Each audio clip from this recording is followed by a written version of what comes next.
یہ قواعد جو ہیں یہ 2007 تک نافذ العمل رہے اور ان قواعد میں 2007 میں کچھ تبدیلیاں ہوئیں، لیکن ان 2007 کے قواعد میں بھی لکھا ہوا ہے and he shall not permit any such, secretary general کے بارے میں، he shall not permit any such record documents اور papers to be taken out of the secretariat without the permission in writing of the speaker. اگر قدرت اللہ صاحب نے کہیں وہ پڑھا ہے تو وہ دکھائیں کہ کون سے اسپیکر کی اجازت سے یہ ڈاکومنٹ ان کو دیے گئے۔ یہ کارروائی یہ کبھی شائع نہیں کریں گے۔ بات یہ ہے کہ مولانا مفتی محمود اور مولانا شاہ احمد نورانی اور مولانا ظفر احمد عثمانی انصاری وہ اسمبلی کے ممبر تھے، ذمہ دار لوگ تھے، ان کے پاس کارروائی موجود تھی، ان کے پاس ڈے ٹو ڈے رپورٹ جاتی تھی، ان میں سے تو کسی نے شائع نہیں کی۔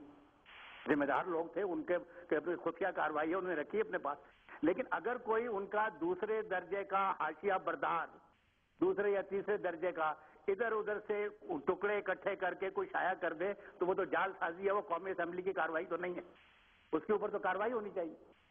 ایک کتاب ایسی چھپی تھی ملتان سے جس کا میں نے اسی وقت جواب دے دیا تھا کہ یہ کوئی کارروائی نہیں ہے، یہ ایک جعل سازی ہے۔ اس کتاب کے اندر اس جعل سازی کے ثبوت موجود ہیں جو میں نے اس وقت ظاہر کر دیے تھے۔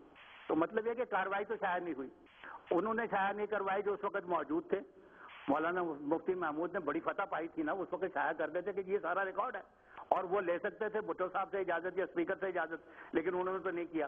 بلکہ ان کا تو اس وقت ایک بیان شائع ہوا جس میں انہوں نے کہا کہ ہم تو پریشان تھے، راتوں کی نیند اڑ گئی تھی۔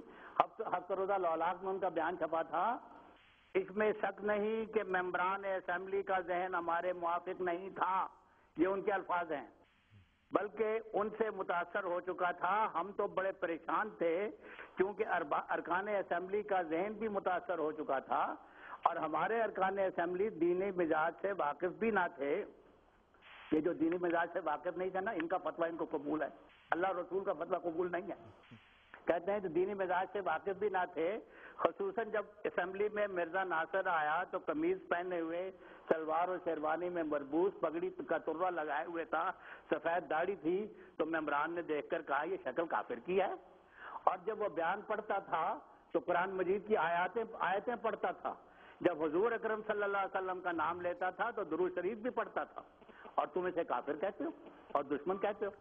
اور اس کے بعد میں اخیر میں لکھا کہ میری تو راتوں کی نیند اڑ گئی۔ تو یہ جو کارروائی ہے قوم کو بتائے تو صحیح کہ آخر احمدیوں نے کیا کہا، تم نے کیا کہا۔ یہ ایک روا روی میں یہ صحافتی ذمہ داری کو پوری کر رہے ہیں، یہ بغیر تحقیق کیے شائع کر رہے ہیں۔ میں تحدی سے کہتا ہوں کہ اگر کسی نے کارروائی کسی قومی اسمبلی کے اسپیکر کی اجازت کے بغیر شائع کی ہے تو جس نے شائع کیا وہ مجرم ہے۔ اگر ہماری قومی اسمبلی کو اپنے پریروگیٹو کا، پریولیج کا احساس نہیں ہے اور نہیں پکڑتی تو نہ پکڑے، لیکن وہ کارروائی جو ہے مستند نہیں ہو سکتی، وہ کارروائی ریکارڈ پر موجود ہے، وہ نیشنل اسمبلی کے سیکرٹری کے قبضے میں لاک اینڈ کی کے تحت ہونی چاہیے۔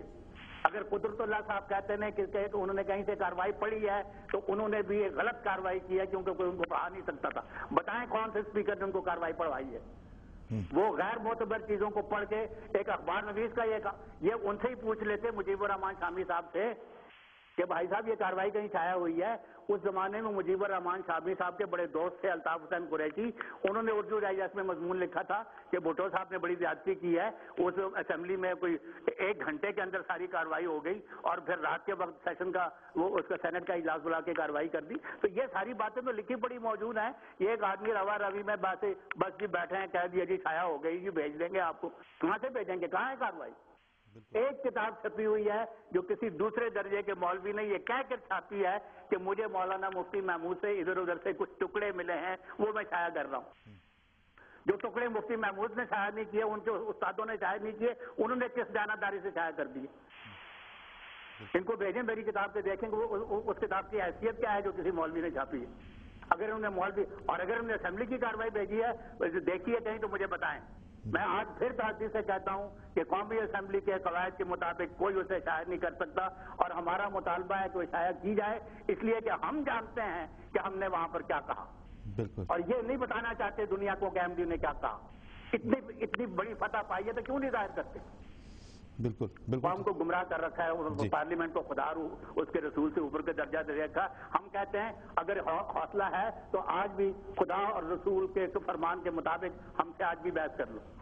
نہیں کرتے تو وہ کاروائی نہ شاید کرو, چلو چھوڑو. میں ایک چھوٹی سی بات بتاتا ہوں. اس میں محضر نامہ پڑھا گیا تھا, مرزا ناصر احمد صاحب نے پڑھا تھا, اس کے پہلے 15 صفحات شائع کر دیں. محضر نامے کے پہلے 15 صفحات شائع کر دیں, پتہ لگ جائے گا اسمبلی میں کیا ہوا تھا. کاروائی تو کئی ہزار تک کی ہے. تو یہ بالکل غلط کہہ رہے ہیں جو کہتے شائع ہو گیا. جی بالکل ٹھیک. بہت بہت شکریہ مجیب الرحمان صاحب, جزاک اللہ. ہم دوبارہ ان سے بات کریں گے اور پوچھیں گے کہ بھئی اب کون سی کارروائی ہے, اور یہ کہ اگر کوئی ہے تو ہمیں بھیج چکے ہیں, اور انہیں یہ بھی بتائیں گے کہ ہمیں مولوی اللہ وصایہ کی کتاب نہیں چاہیے.